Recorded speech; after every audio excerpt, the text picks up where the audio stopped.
नमस्कार, मेरा नाम है देवेंद्र शर्मा। परफॉर्मेंस ट्यूटर में आप सभी का स्वागत है। In this lecture we will discuss about are this decisions democratic. हम देखने वाले हैं क्या ये डिसीजंस जो हैं वो डेमोक्रेटिक हैं। हमने कल के लेक्चर में देखा था, कुछ इंस्टीट्यूशन के बारे में पढ़ा हमने, ठीक है। हमने देखा कि किस प्रकार से जो है कुछ इंस्टीट्यूशन जो है रोल प्ले करते हैं गवर्नमेंट का, पर वह उस तरीके से इफ़ेक्ट नहीं डाल पाते जिस तरीके से किसी कंट्री में एक गवर्नमेंट डाल पाती है, ठीक है। ओके, हम देखते हैं क्या ये इन इंस्टीट्यूशंस के द्वारा जो भी डिसीजंस हमने पढ़े, हमने कुछ डिसीजंस पढ़े थे, ठीक है। हमने 3 इंस्टीट्यूशन के बारे में पढ़ा था।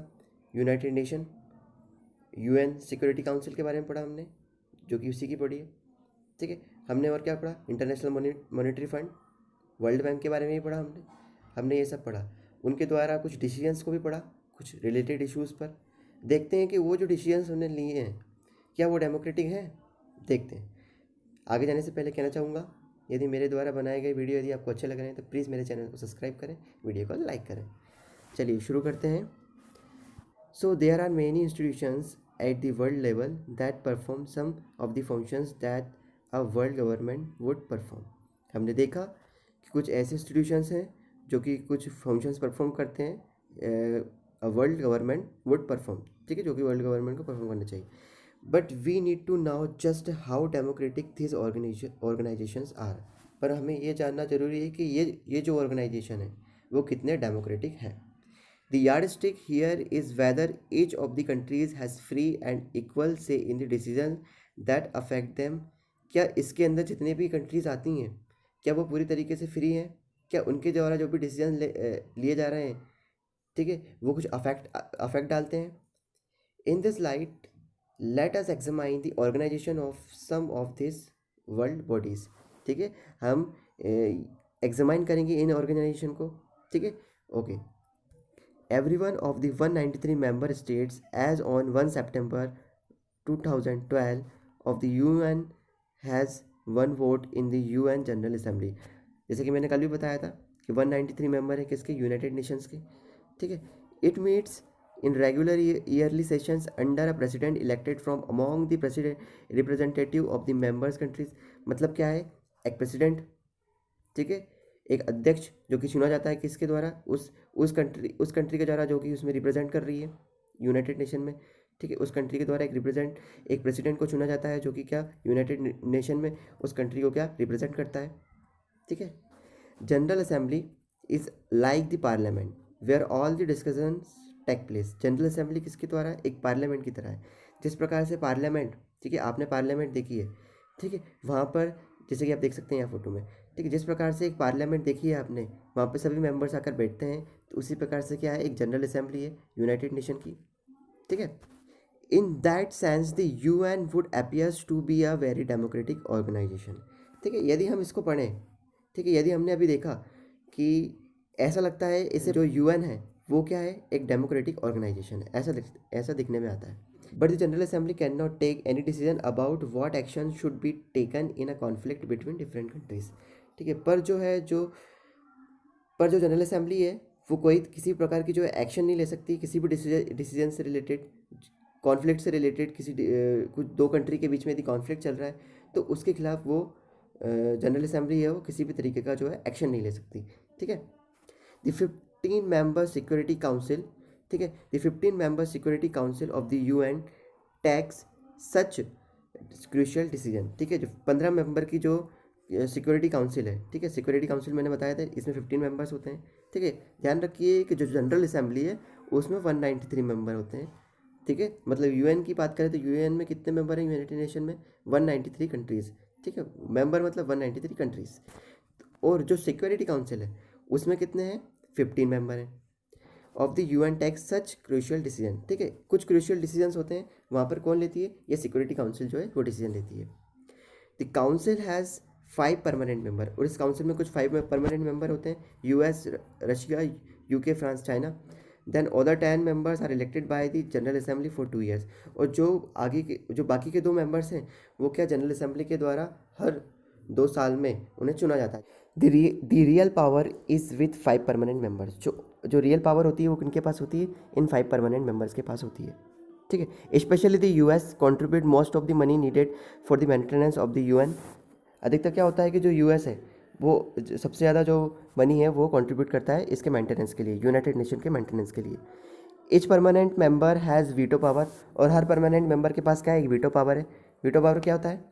वीटो पावर यह होता है कि यदि कोई भी डिसीजन लिया जा रहा है, ठीक है, यदि कोई डिसीजन लिया जा रहा है यूनाइटेड नेशन में, तो उसके पास उसे फॉरवर्ड करने का पावर है, ठीक है। वो किसी भी डिसीजन, यदि उसने मतलब कोई भी डिसीजन लिया जा रहा है, उसने कह दिया कि नहीं ये सही नहीं है, तो वो डिसीजन जो है नहीं लिया जाएगा, ठीक है। उसके पास ये पावर है। The right of a person, party और a nation to stop a certain decision और लॉ, ठीक है। मतलब किसी भी डिसीजन को या फिर लॉ को वो स्टॉप कर सकता है, ठीक है। इसे हम क्या कहते हैं, veto power. It means that the council can not take a decision if any permanent member says no to that decision. इसका मतलब ये है, इसका मतलब यह है कि यदि किसी भी मेंबर ने जो है नो कर दिया है, तो काउंसिल क्या है, किसी भी डिसीजन को आगे पारित नहीं करेगी, उसको आगे नहीं जो है माना जाएगा, ठीक है।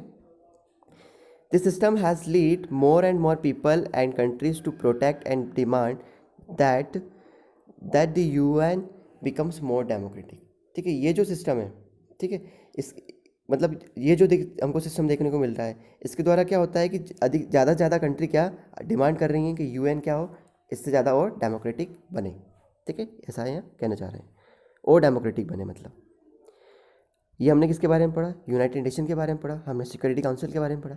अब क्या पढ़ेंगे हम, international monetary fund. IMF is one of the biggest money lender, ठीक। आईएम क्या है, आईएमएफ क्या है, सबसे बड़ा बिगेस्ट मनी लेंडर्स है of any country in the world.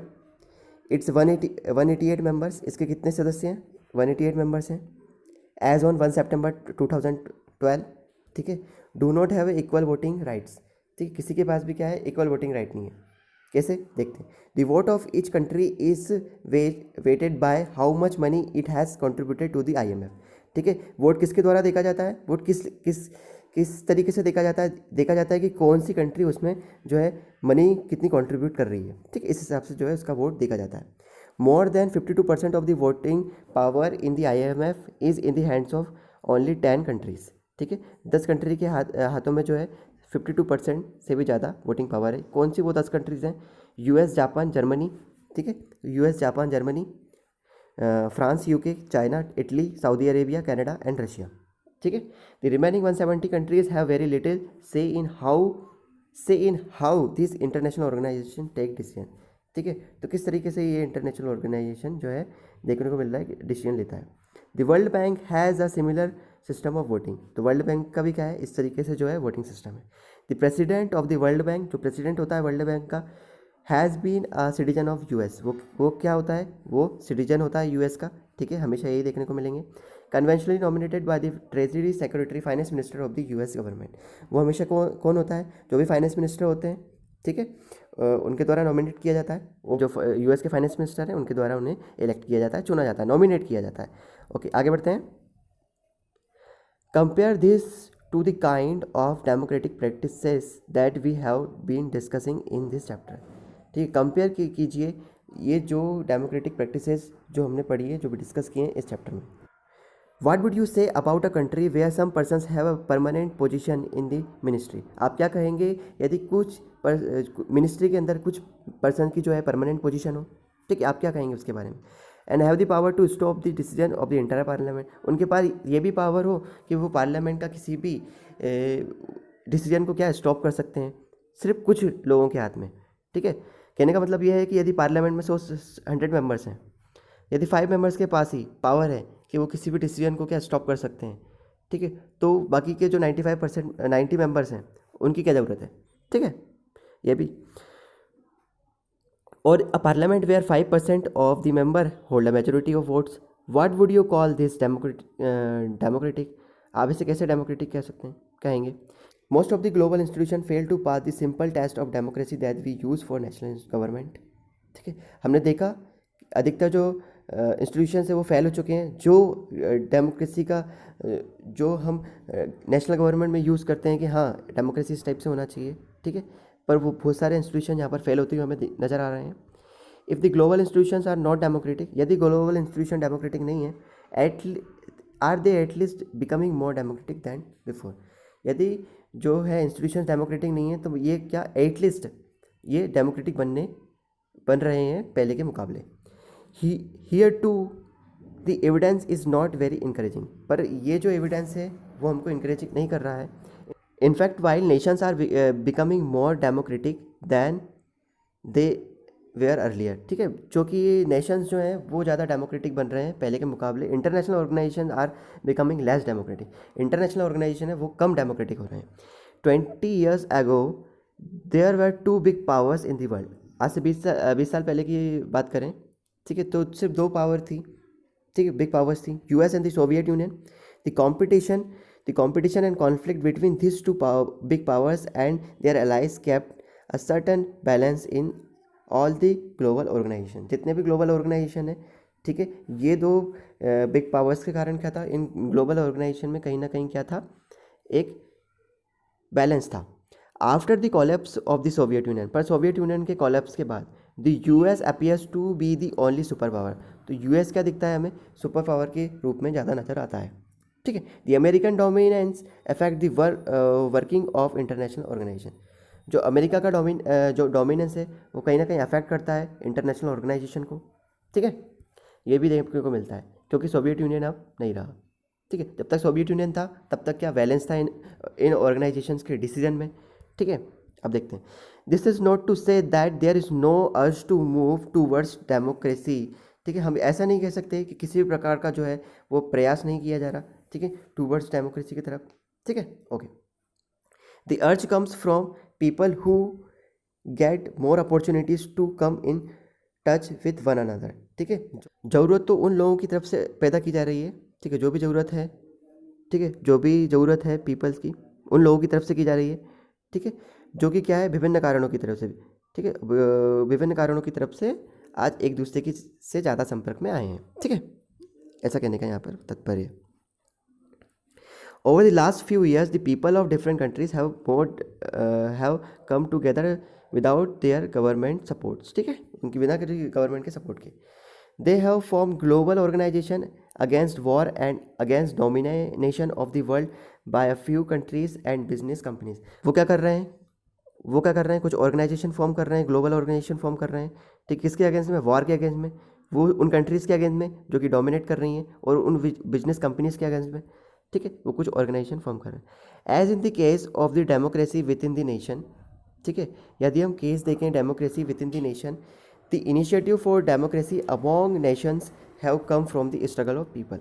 हम देखते हैं जिस तरीके से हमने देखा कि जो नेशन में यदि डेमोक्रेसी आती है तो वो कैसे आती है, स्ट्रगल ऑफ द पीपल. तो कहीं ना कहीं हमें ग्लोबल लेवल पर भी है जो है हमें स्ट्रगल देखने को मिल रहा है. ठीक है, आगे बढ़ते हैं. समझ में आया?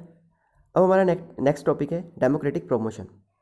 ठीक है, take a close look at the two cartoons on this and on the next page. ठीक है, आपको नीचे दो कार्टून दे रखे हैं, उनको देखिए, और जो नेक्स्ट पेज पर दे रखा है उसको देखिए. ठीक है, this cartoon raise a fundamental question related to global democracy. ये कार्टून क्या है, कुछ क्वेश्चन जो है रेज कर रहे हैं जो ग्लोबल डेमोक्रेसी से related. Recently many powerful countries in the world, particularly the US, United States of America, have taken on the task of democratic promotion in the rest of the world. ठीक है, they say that propagating the values of democracy is not enough. ठीक है, मतलब क्या है, अभी देखने को मिलता है कि जो भी क्या है, यूनाइटेड स्टेट्स ऑफ अमेरिका ने क्या टास्क ले लिया है कि वो क्या करेगा, डेमोक्रेटिक प्रमोशन करेगा. ठीक है, उसका कहना यह है कि यदि डेमोक्रेसी जो है वो वैल्यूज से नहीं आ रही है, जो भी डेमोक्रेसी से रिलेटेड चल रही हैं. ठीक है, तो existing democracy should directly intervene in countries that are not democratic to establish democracy है. तो उसका कहना यह है कि हमें क्या उसमें इंटरवीन करना पड़ेगा, डायरेक्ट इंटरवीन करना पड़ेगा उन डेमोक्रेसी कंट्री को जो डेमोक्रेटिक ऑलरेडी हैं. ठीक है, उन कंट्रीज़ में जो कि नॉन डेमोक्रेटिक इस्टेब्लिश करना चाह रही, जो कि नॉन डेमोक्रेटिक है, वहाँ पे डेमोक्रेसी इस्टेब्लिश करने के लिए हमें क्या इंटरवीन करना पड़ेगा.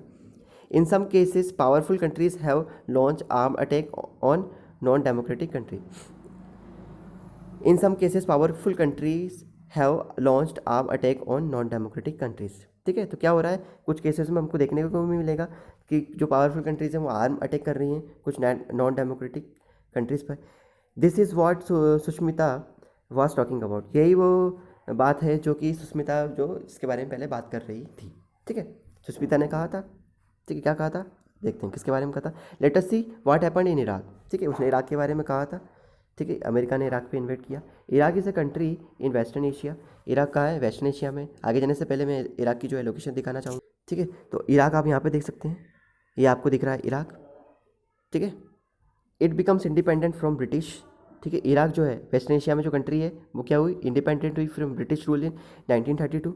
ब्रिटिश के रूल 1932 में क्या वो इंडिपेंडेंट आज़ाद हुई। 3 decades later there were a series of coups by military officers। ठीक है, मतलब क्या हुआ, वहाँ पे मिलिट्री कूप हुआ। ठीक है, सीरीज ऑफ कूप्स हुए। ठीक है, 3 सीरीज ऑफ कूप्स हुए। ठीक है, ओके, मिलिट्री के द्वारा। Since 1968 it was ruled by Arab socialist Baath party. ठीक है, बात का मतलब होता है रेनेसेंस, रेनेसेंस का मतलब होता है पुनर्जागरण।